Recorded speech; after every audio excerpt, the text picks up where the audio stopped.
Hey, and welcome to Exposition. It's a show about the art and performance world here in Southeast Ohio, where we have different artists and performers. And today we have Jerry Martin, a bass player with Tangled. Tangled. I never get that right. Tangled Roots. Anyway, welcome, Jeremy. Hey, Mike, how you doing? Not too bad. So, you're mainly a bass player. That's correct. Okay. So, where did you start? What's your background? Where are you from and all that? I'm from Point Pleasant, West Virginia. I grew up there, and fortunately enough, growing up, there were a lot of kind of older people who were playing music around me. There was a place called the Iron Gate, actually, which they used to host an open mic night every Thursday night. And what we would do as teenagers is we would go down there and we would play with all of the older musicians as much as we possibly could. And that's kind of how I got my start, was with, thankfully some of the older folks who were playing around.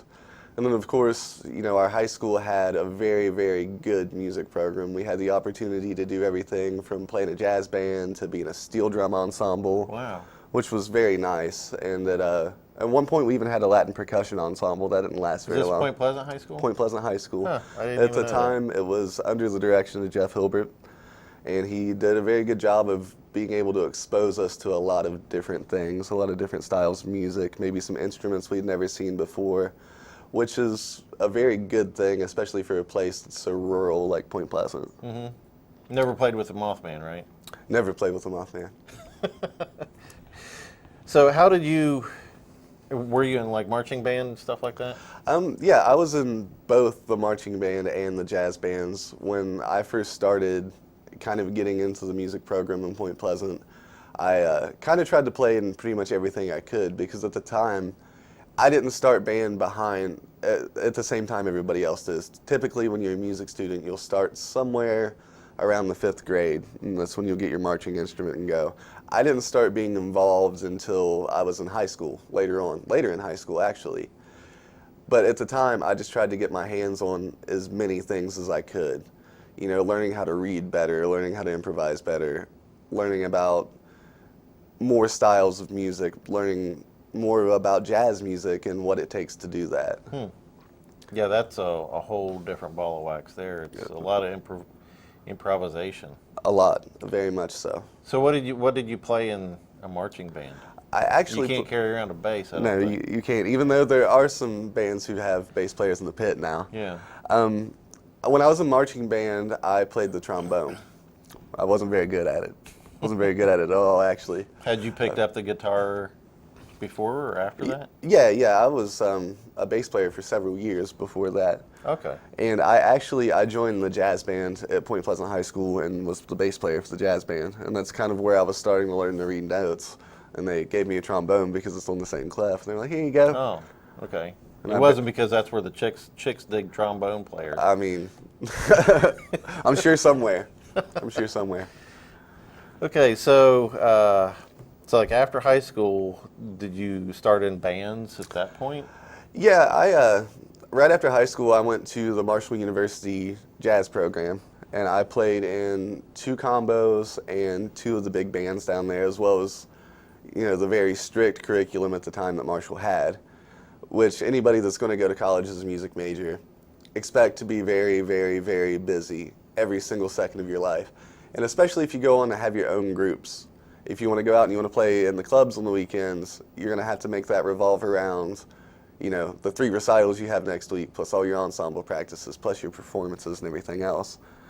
So I know we've got a fraternity guy that's in, the singing and band and stuff, and just finding some time for him to work out stuff with us is very hard. It is very hard, and on top of the very strenuous schedule you have as someone that's going to be a musician, you have those 52 credit hours of other classes just like everybody else has to have. So sometimes it's hard to keep up with all that. Mm-hmm. And as far as academically, I ended up here at the University of Rio Grande for a while too. And I So you wanted to be a music teacher? Yeah, I was in the education program. In the beginning, I started in the jazz studies program, which is not an education program at Marshall. But if you go through that, it doesn't take much after that to get your certification once you take all the education classes. As a music teacher, do you have to know how to sing? Yes. Do you sing? Not very well, but enough to find the pitch that I'm looking for. Being a music teacher and being able to sing kind of fall hand in hand because you need to be able to... I guess you could be the band guy. Right, you could You don't have to be the vocal person. Right. But being able to sing the pitches in a situation, if I'm directing a jazz band, if I'm directing a marching band, I need to be able to provide students with a relative pitch.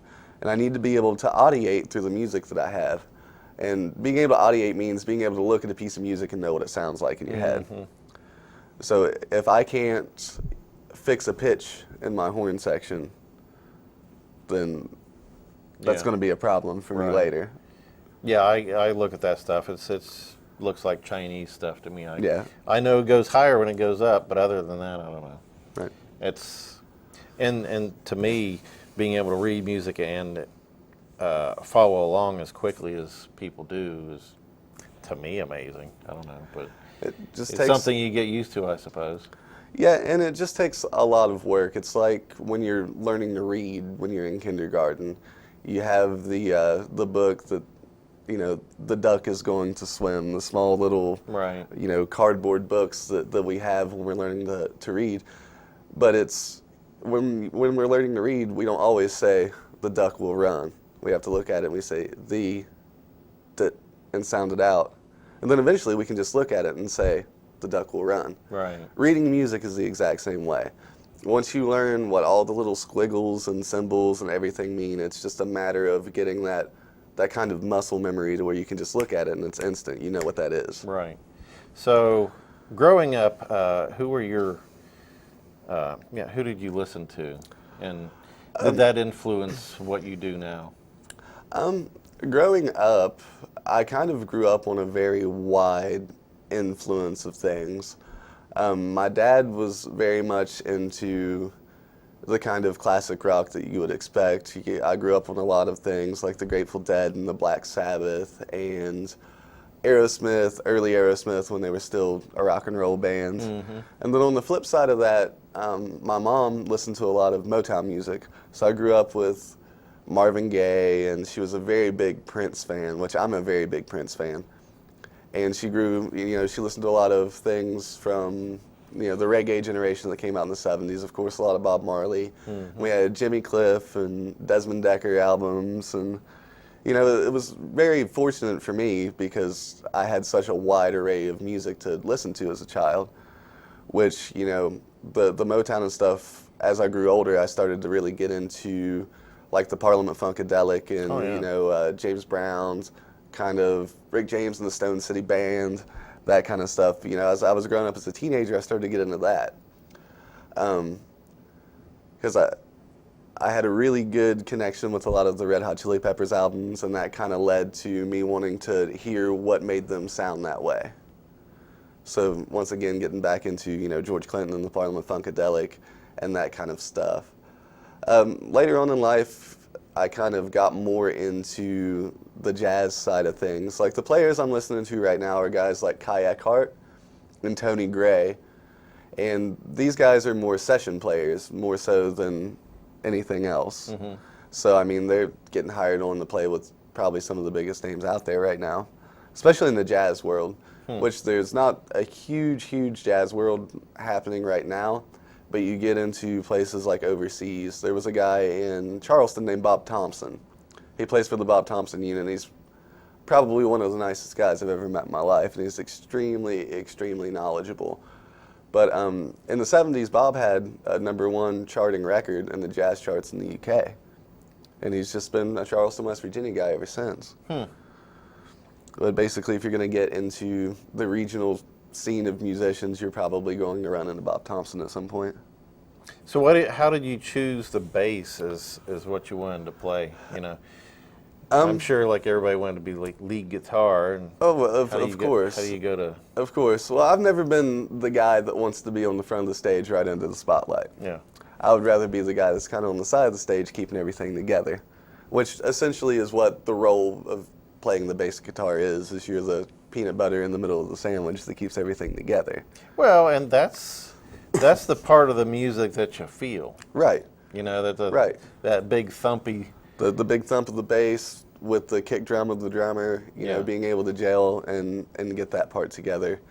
What really made me want to play the bass is, at one point, of course, every kid wants a drum set. Oh yeah, I still do. Yeah, of course, I still do. Every kid wants a drum set. And I remember the first time I had ever seen anyone play slap bass, which is kind of a percussive way to play the bass. You use your thumb and your finger, you hit it, and you're kind of mimicking the kick drum of bass with your thumb and the snare drum with your finger.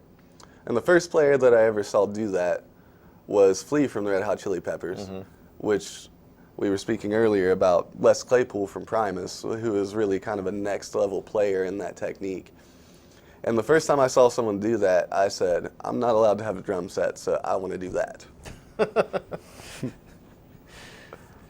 Is there something that's especially hard about playing the bass as as opposed to other guitar type instruments? Especially hard about playing the bass is mainly revolved around a lot of feel, which feel is something that you can't really teach. It's something that you have to have kind of naturally.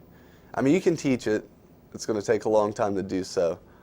But being part of the rhythm section and being part of that pulse of music, you kind of have to naturally have the feeling to be able to create that pulse. Right. It's sort of like I'm a videographer and photographer, and I do more visual things rather than music. I play the radio pretty well.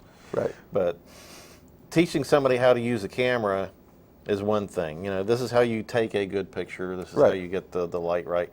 But seeing the picture is the hard part. Right. And, you know, as far as who we consider to be really, really, really good bass players, I mean, a matter of skill and technique, there's a giant margin between that. Because, you know, you can look back on bands from the 80s like Van Halen. You know, Mark Anthony made $32 million playing eighth notes all day and not really doing much else aside from that. But then you have, you know, guys like we were talking about earlier about Mark King from Level 42 who are just extremely talented and gifted players. People like Jaco Pastorius from the jazz scene who are just extremely gifted players who have taken the bass guitar from something that was just a rhythm section instrument and really made it as a feature instrument. So, I mean, you can find work as a bass player being either one of those things. But if I were going to talk to a student who wanted to pursue that instrument, my biggest thing would be to be versatile. I mean, there's a lot of up and coming people that are playing. It's like, you know, I only like heavy metal music, I only like rock music, I only like country music. If you're going to survive playing an instrument like the bass, you have to learn how to play everything. You have to learn stylistic differences between the music and what role you are going to play there as the bass player. Yeah. I like the blues and the way the blues is played. Right. All those fat walking bass lines. It's slow, but when you learn how, you know, or the lead guitar, when you learn how to make the instrument speak, right, know, you're no longer playing notes and you're just making it do things that nobody else can kind of make it do. Right, and that's something that I talk about a lot with my students is, in music we call that having a voice on your instrument. And getting a voice on your instrument is something that takes many, many, many years to develop. Having voice is that thing that if I'm playing a bass line, someone can hear that and say, well, that's Jeremy Martin playing that bass line. Or, you know, someone can hear, you know, Flea from the Red Hot Chili Peppers, for instance. I keep coming back to that because that's what keeps popping in my mind. Yeah, I hear Les. If you hear Les Claypool playing something, Right, I know right. that's... You know that is Les Claypool, and that comes to, you know, even there are a million jazz records in the world. There are a million jazz records in the world that have saxophone players, but you can play me a record and I can say that's John Coltrane. You can play me a jazz record of, you know, a million pianists and I can say that's Thelonious Monk, because these players have had time and have been so into it over the years that they've been able to individualize that inner voice and make it come out on their instrument. So you touched on it just a little bit before is work. Yes. You can't just hang around your house or play No. whatever. The business of playing in a small band in, you know, a small community and working your way up Right. is something that you're doing. Yes, very much so, and it's something that I also stress to, you know, students and young players, is that it takes a whole lot of patience, work, know-how, and networking to make it happen. And, you know, What makes you money when you are a small band and play local? what makes you money when you're a small band who play local, and this kind of bleeds through to when you're playing kind of more venues, it is how many people you're bringing in that door and how much money they are spending. Fortunately enough, especially in places that are local, you can get a guarantee. So I can say that I'm going to book my band for $500 tonight. And you'll go and you'll play your X amount of time, whatever you agreed on, and then you will always have that $500 at the end of the night. Do they ever give you like, hey, we did really well, here's an extra 100? Absolutely. Yeah? Okay, cool. Absolutely. But having a very, very good rapport with people who own the places you play is definitely a must. And having a very, very good rapport with people in your community too. Because if you're a very likable person, more people are going to be willing to kind of help you make this thing that you're trying to create become a reality. One of the follies that comes with playing music, especially once you get kind of out there playing and stuff before you really spread your wings and start hitting around, is it's very easy to fall in the realm of, hey, I played 3 gigs this week and I just made an extra $350 and it's in my pocket. This is good. But then you kind of just stick in that kind of loop to where you don't really want to take the chance of trying to maybe go push something that's more original. You maybe not take the chance of, okay, well, I'm going to have to drive 2.5 hours out of my way. Even though this is going to be a good music venue, even though, you know, there's probably going to be a decent crowd there, there's not going to be a whole lot of money in that. You're building audience, though. Yeah, you're being exposed to people that haven't heard you, and you know, spreading that word out. Right. And putting those bumper stickers out there. Right. There's the meme that has been rolling around the internet for quite some time now that says, you know, a guy who takes $5,000 worth of gear and puts it in a $1,000 car and drives 100 miles for a $50 gig. That's pretty much how it is. You know, when it comes to being in a band, especially that wants to create something that's original, the way that I've done it is the analogy that I've always used is there are type A and type B gigs. Type A gigs are your hometown local gigs where your friends and family can come and see you. You know, you're going to get a guaranteed X amount of dollars or whatever.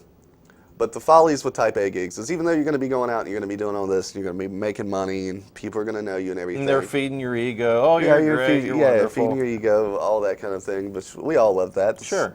We're artists. We all have egos. We all have our own idiosyncrasies that sometimes don't always line up. But you know, with type A gigs, it's great because you can always make money doing type A gigs, always. But the negative sides of doing type A gigs is there's kind of a lot less soul in doing that, because with type A gigs, that's going to be your wedding parties, that's going to be your local bar gigs, that's going to be, you know, your friend's birthday party bash or whatever. But it kind of takes away some of the artistic integrity of it, because you might walk into a place and say, I walk into a gig that I've been booked and the average age range of this gig that I'm playing, we'll say, is 38 to 50 years old. The music that I'm going to play for an audience of 38 to 50 years old is going to be a lot different than the music I'm going to play for an audience that's 18 to maybe 26 years old. Yeah. So part of that is, you might have to go in and play Brown Eyed Girl by Van Morrison for the 850,000th time in your career and want to puke on For the yourself older and people? hide. Yes. Yeah. Or for anybody, And do you always get that person going, "Hey, play Freebird"? Not as often. When I worked at the radio station, we always got that call. Yeah, always. But it's always somewhere, like I said, everybody has to play Brown Eyed Girl locally by Van Morrison because someone will ask for it. There's always some Jimmy Buffett song somebody wants to hear. Yeah. And it's, that's how you're getting paid. Right. So is being able to entertain You got to these people. make it a good time for the people that are drinking. Right, exactly. Or You doing have whatever to. they do. You are there as an entertainer. Right. Now, if we get on to what I would call type B gigs. Type B gigs, you're going to have a whole lot more artistic freedom.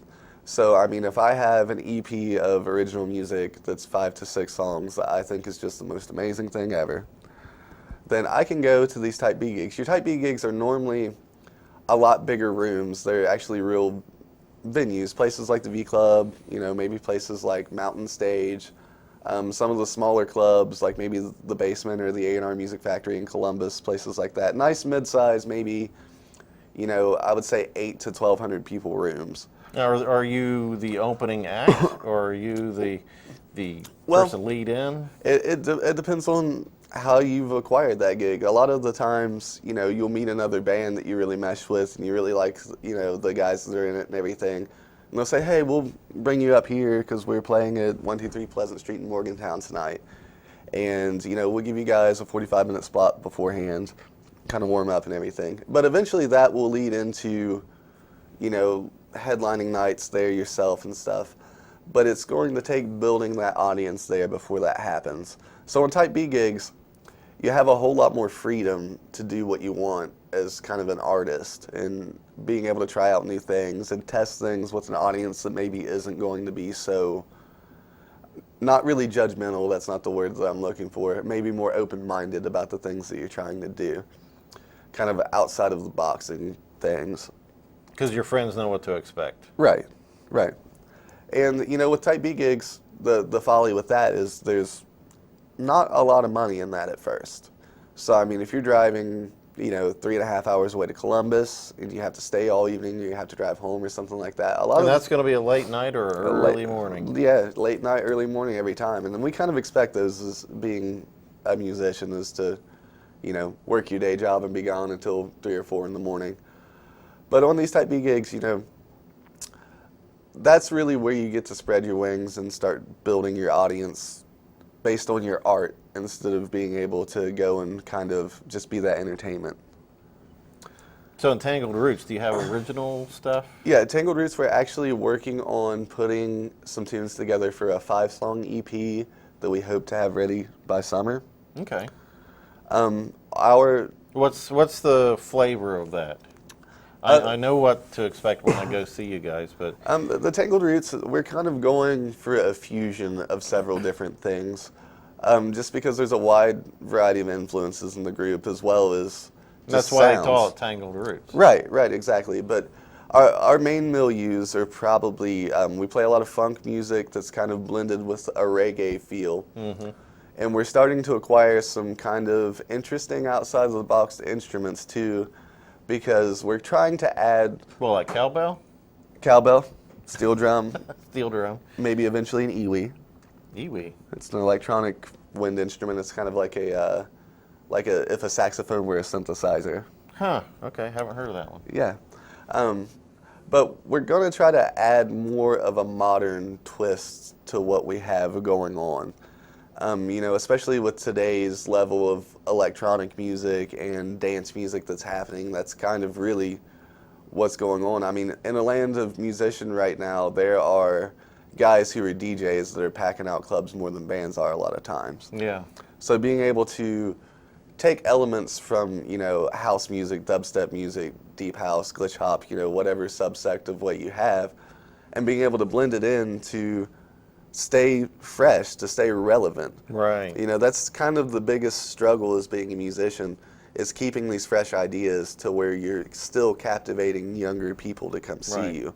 And you have to, don't you kind of have to start out as a cover band and then introduce some of your own stuff here and there until you can stand on your own on your own stuff? Yeah, if you want to keep playing and making that little bit of extra money in those type A gigs, that's probably the best way to approach it, is being able to play music that are attention getters, songs that people know. You got to play something that people like. Right. And they know how to dance to or whatever they do to it. Right. And once you rope them in with this thing that they know, then you can slide in your original music or maybe something that's kind of off the beaten path. Mm-hmm. And that's going to be your gauge as to whether or not something's going to work. Right. And they've been doing that. You know, I saw a thing about the Doors where they were doing that too. Right. Probably, you know, most of the bands that you know and love. Mm-hmm. I mean, the Grateful Dead built an entire career of half and half original to cover band music. Yeah. You know? Fleetwood Mac started out with blues. Right. Exactly. So then you build you take that and build on it and make your own thing and be successful. And kind of go from there. How about a quick word? We've only got a couple minutes. Building your audience, keeping it with social media.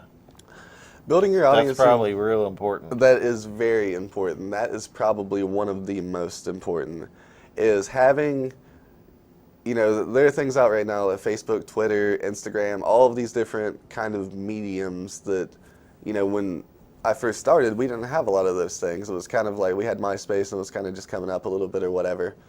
But a lot of things when a club venue is going to look at is they're going to go to your Facebook page, your Instagram, or whatever that you have, and they're going to see how nice and neat put together it is, how it looks, how it's arranged. They're going to go and see how many links you have, how many photos you have, what you look like on stage.